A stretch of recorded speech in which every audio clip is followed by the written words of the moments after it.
السلام علیکم ورحمۃ اللہ وبرکاتہ. بسم اللہ والصلاة والسلام علی رسول اللہ. اشہد ان لا الہ الا اللہ واشہد ان محمدا عبدہ ورسولہ. اما بعد فاعوذ باللہ من الشیطان الرجیم. بسم اللہ الرحمن الرحیم.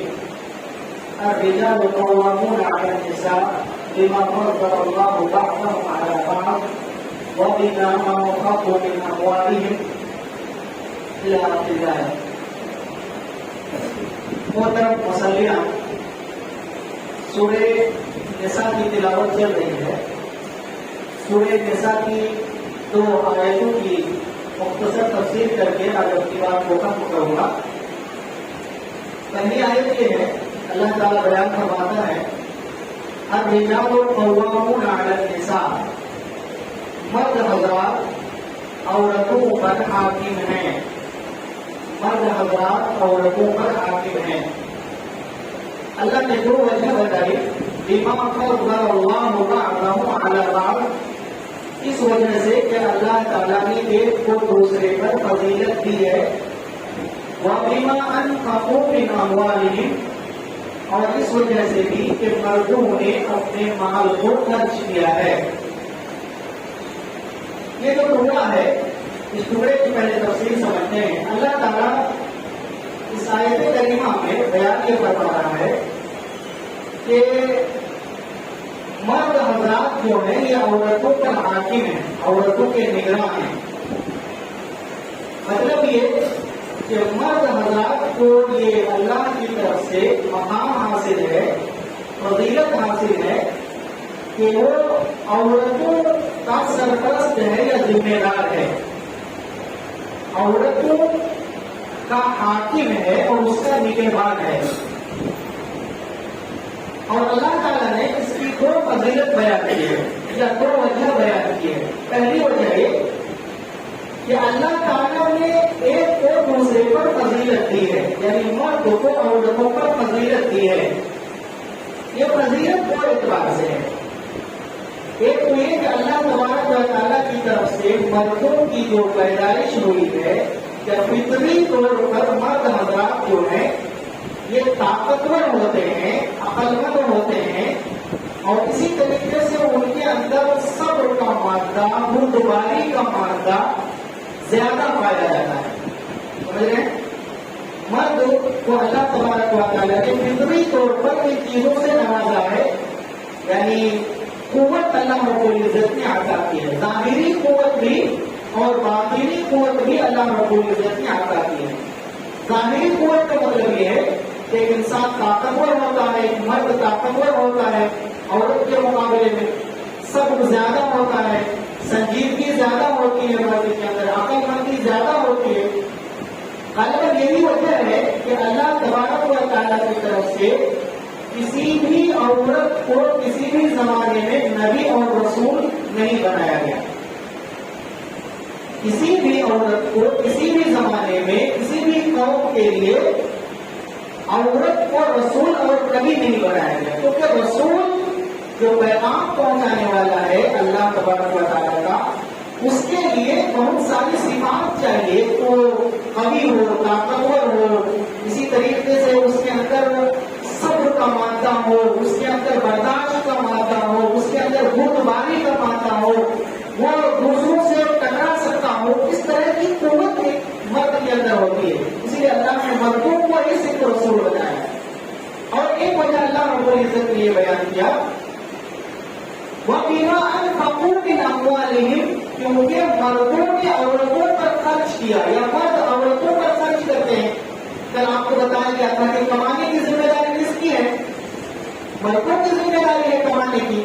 جب مردوں کی ذمہ داری ہے کھلانا پلانا مرد کو ہی ہے، ساری معاش کی جو ذمہ داری ہے مرد کے اوپر ہی ہے، تو مرد کو اس وجہ سے بھی عورت پر فضیلت حاصل ہے.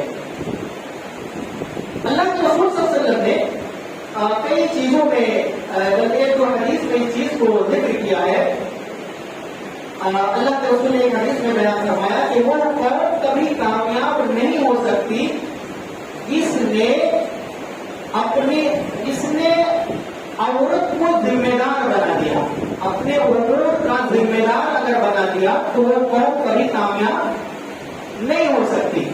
اللہ کے رسول کی یہ حدیث ہے. اسی سے استدلال یہ کیا گیا ہے کہ کسی بھی عورت کو والی بنانا، کسی قوم، کسی ملک کا، کسی ریاست کا ذمہ دار بنانا یہ درست نہیں ہے.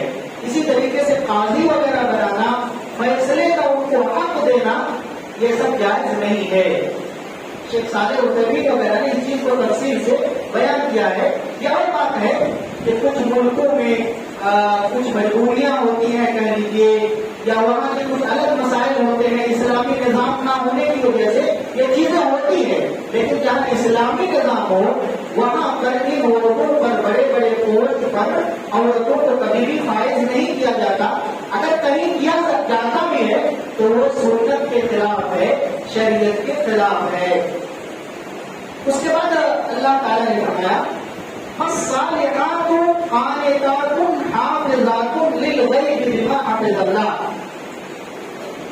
نیک عورتیں جو فرما بردار ہوتی ہیں اپنے شوہروں کی، اور اسی طریقے سے شوہروں کی عدم موجودگی میں حفاظت کرنے والی ہوتی ہیں. اللہ نے جو حفاظت کیا ہے اس واسطے سے تو ایسی عورتوں کی اللہ نے تعریف کی ہے. آپ تھوڑا اس کو ایسے سمجھیے کہ اللہ تعالیٰ یہاں یہ فرما رہا ہے کہ جو نیک عورتیں ہیں، جو نیک بیویاں ہیں اور شوہروں کی فرما بردار ہیں، شوہروں کی فرما برداری کی بڑی فضیلت حدیث میں آئی ہے. اللہ کے رسول صلی اللہ علیہ وسلم نے ایک حدیث میں بیان فرمایا اذا صلت المرأة خمسها، جب عورت 5 وقت کی نماز ادا کرے، وصامت شهرها، اور رمضان کے روزے رکھے، وحافظت فرجها، اور اپنی شرمگاہ کی حفاظت کرے، واطاعت زوجها، اور اپنے شوہر کی اطاعت کرے، قیل لها، تو اس سے کہا جائے گا قیامت کے دن ادخل الجنۃ من ای ابواب الجنۃ شئت، تو جنت کے دروازوں میں سے جس دروازے سے چاہو جنت میں داخل ہوگا. تو بڑی فضیلت ہے عورت کی کہ اللہ تبارک و تعالیٰ ان کو یہ مقام اور یہ شرف عطا کرے گا اگر اس کے اندر یہ خوبیاں پائی جائیں گی. اور خوبیوں میں ایک خوبی کیا ہے کہ عورت شوہر کی اطاعت کرنے والی ہو. اسی طریقے سے آپ کو وہ بھی حدیث معلوم ہوگی، اللہ کے رسول صلی اللہ علیہ وسلم نے بیان فرمایا اذا دعا الرجل امرأته الى فراشه فابت عليه لعنتها الملائکة حتى تصبح، اگر مرد اپنی بیوی کو بستر پر بلائے اور وہ انکار کر دے تو فرشتے صبح تک لعنت بھیجتے ہیں.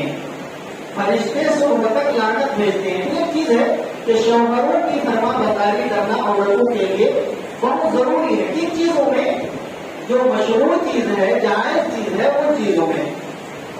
حافظات للغیب، شوہر کی عدم موجودگی میں وہ حفاظت کرنے والی ہوتی ہے. کس چیز کی حفاظت کرنے والی؟ اپنی عزت کی حفاظت کرنے والی ہوتی ہے. شوہر نے جو اس کو چھوڑا ہے اور کہیں کمانے کے لیے گیا ہے مان کے چلیے، تو وہ خیانت نہ کرے، وہ عورت خیانت نہ کرے. اسی طریقے سے اس کے گھر میں اور اس کے مال میں ہر چیز کی حفاظت کی ذمہ داری اس وقت کس کی ہے؟ ایک عورت کی ہے.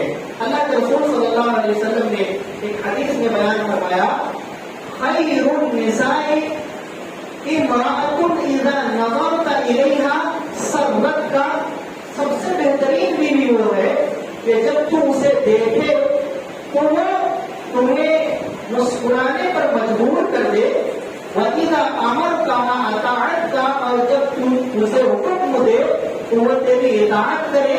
وَإِذَا غِبْتَ عَنْهَا حَفِظَتْكَ فِي نَفْسِهَا وَمَالِكَ، اور جب تم ان سے غائب ہو جائے، کہیں چلا جائے، تو وہ اپنے نفس کی اور تیرے مال کی حفاظت کرے، خیانت نہ کرے، مال کی حفاظت کرے. اللہ کے رسول کہتے ہیں یہ سب سے بہترین بیوی ہوا کرتی ہے. تو یہ چیز ہے بڑی خوبی. اس کے بعد اللہ تعالیٰ نے وَاللَّاتِي تَخَافُونَ نُشُوزَهُنَّ، کہا جن بیویوں کی نافرمانی یا بد دماغی کا تمہیں خوف ہوتا ہے، میاں بیوی میں کچھ جھگڑے ہوتے ہیں، کبھی کبھی مسئلہ ہوتا ہے، انبن ہے یا کھٹ پٹ وغیرہ ہو جاتا ہے، مسئلے ہو جاتے ہیں، ایسی صورت میں اللہ تبارک و تعالیٰ نے یہاں 4 چیزیں بیان کیا ہے. 3 چیزیں ایسی ہیں جن کا تعلق گھر سے ہے اور 1 چیز ایسی ہے جن کا تعلق گھر سے باہر سے ہے. یعنی مسئلے کا حل کیسے ہو اللہ تعالیٰ نے اس کو بیان کیا، اور اللہ نے جو یہ حل بیان کیا ہے اس چیز کو ہمیں اور آپ کو اپنانا چاہیے، کیونکہ مسئلے ہوتے ہیں، ہر گھر میں مسئلہ ہوتا ہے. اللہ تعالیٰ نے سب سے پہلے کیا بیان کیا؟ فَعِظُوهُنَّ، تم اس کو نصیحت کرو. سب سے پہلا مرحلہ کیا ہے کہ عورت اگر کبھی نافرمانی کرے، کوئی جھگڑا ہو جائے تو شوہر کی ذمہ داری یہ ہے کہ وہ اس کو نصیحت کرے. نصیحت میں مختلف چیزیں ہو سکتی ہیں. آپ جیسے میں نے جو حدیثیں بیان کی ہے یہ حدیثیں بیان کریں، اس طریقے سے آپ کو ہر ایک بات سے سمجھانے کی کوشش کریں. نصیحت میں ہر چیز ہو سکتی ہے، یعنی زبان سے آپ ان کو سمجھانے کی کوشش کریں.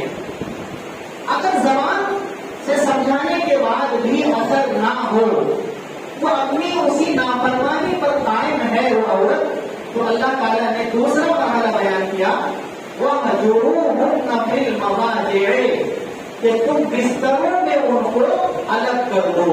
بستروں میں الگ کر دو کا مطلب مفسرین نے کئی چیزیں بیان کی ہیں.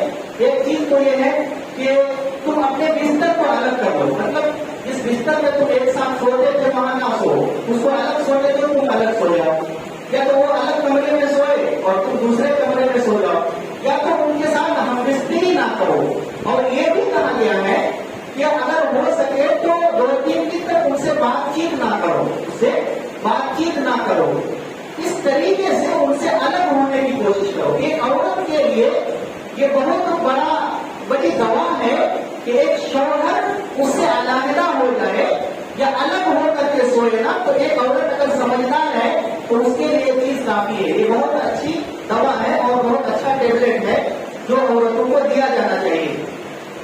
تیسری چیز یہ ہے اللہ تعالیٰ فرماتا ہے وَجُرِئُوهُنَّ، اگر بستر الگ کرنے سے ان سے الگ ہو جانے کے باوجود بھی اگر وہ اپنی اسی حالت پر ڈٹی ہوئی ہے تو تیسری صورت یہ ہے کہ تم اس کو مارو. تم اس کو کیا کرو؟ مارو. مارنے کا مطلب یہ ہے، اللہ کے رسول صلی اللہ علیہ وسلم نے اس کی تفسیر حدیث میں کی ہے. آپ صلی اللہ علیہ وسلم نے حجۃ الوداع کے موقع پر بیان کیا تھا کہ عورتوں کو مارو، لیکن ایسی مارو جو جسم پر اثر انداز نہ ہو. ضرباً غیر مبرح کا لفظ ہے کہ ایسی مار نہ ہو کہ تم اس کو زخمی کر دو. مطلب ہوتے ہیں غصے میں آ کر کے بیویوں کو ایسی مار مارتے ہیں کہ سر ٹوٹ جاتا ہے، ہاتھ ٹوٹ جاتا ہے، جسم کو بہت نقصان پہنچ جاتا ہے. بیچارے خود مارتے ہیں، خود رحم آتا ہے، پھر اس کے بعد ہاسپٹل میں لے جا کر کے علاج کرتے ہیں. ایسے بہت سارے لوگ ہیں.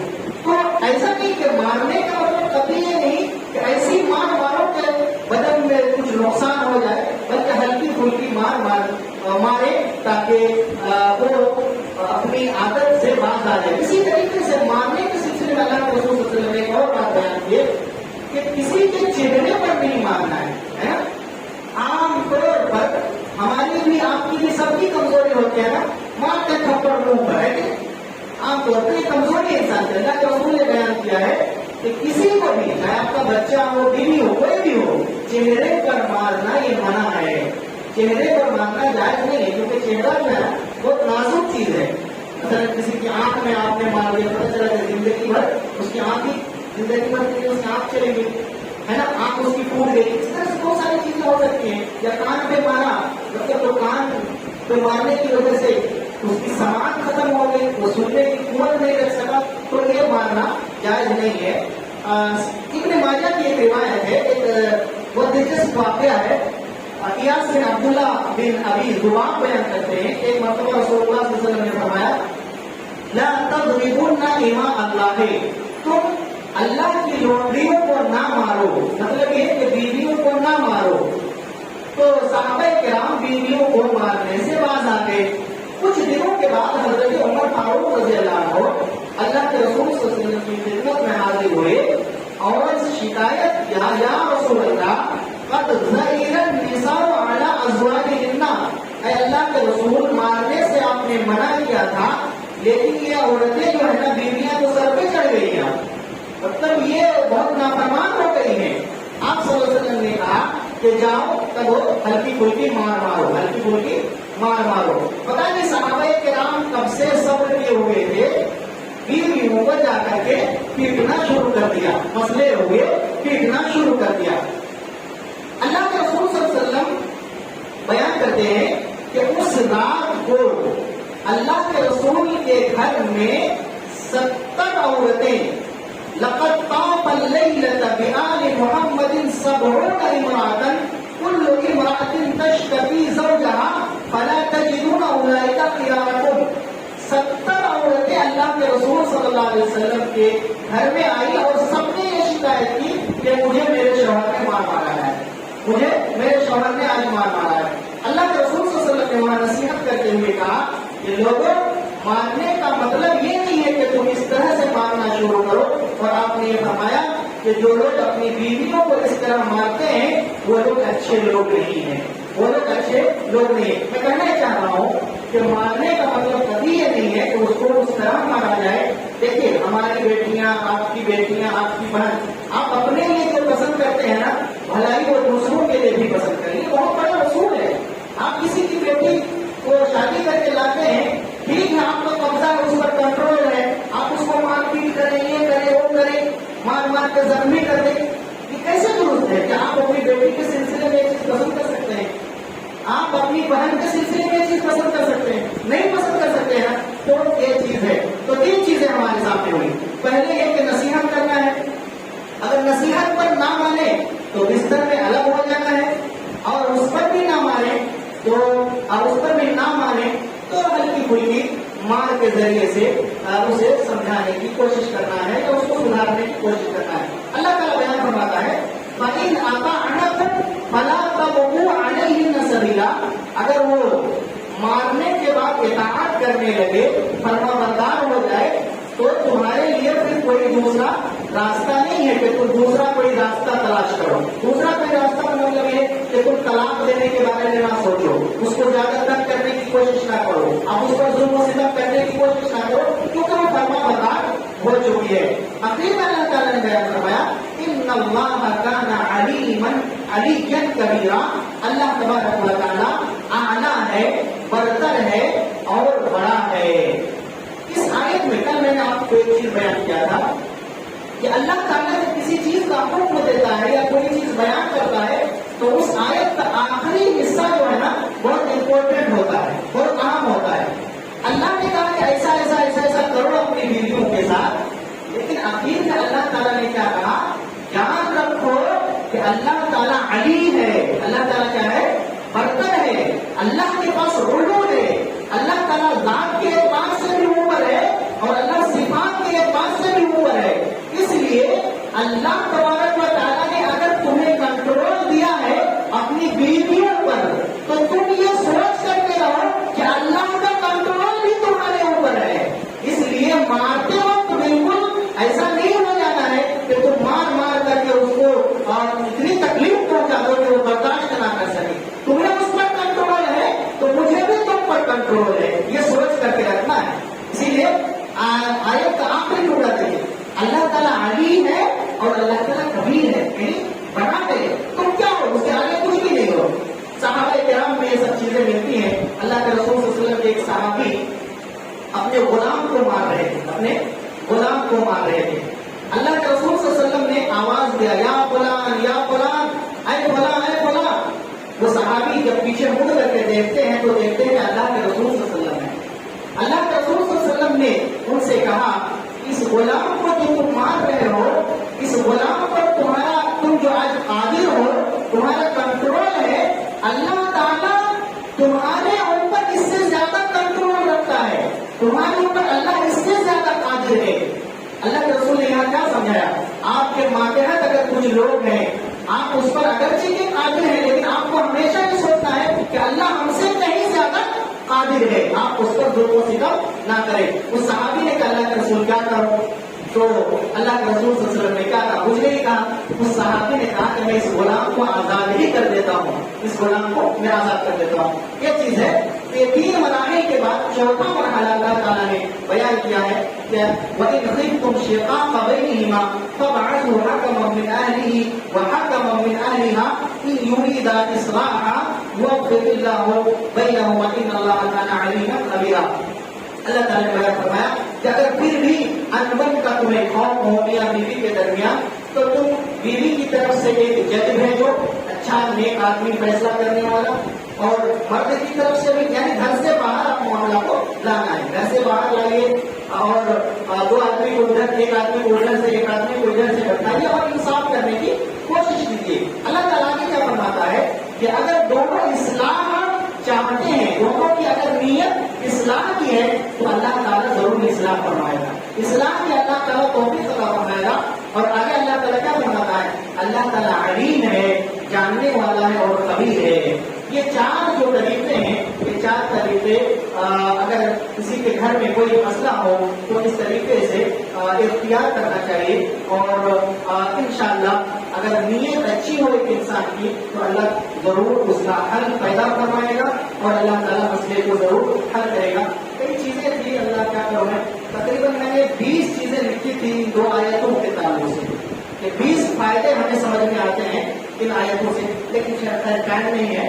آپ لوگوں سے تھوڑا سا یہ کہوں گا کہ یہ سب چیزیں جو آپ لوگ سنتے ہیں اپنے دوسرے ساتھیوں کو بھی تھوڑا کہیں کہ آ کر کے بیٹھے۔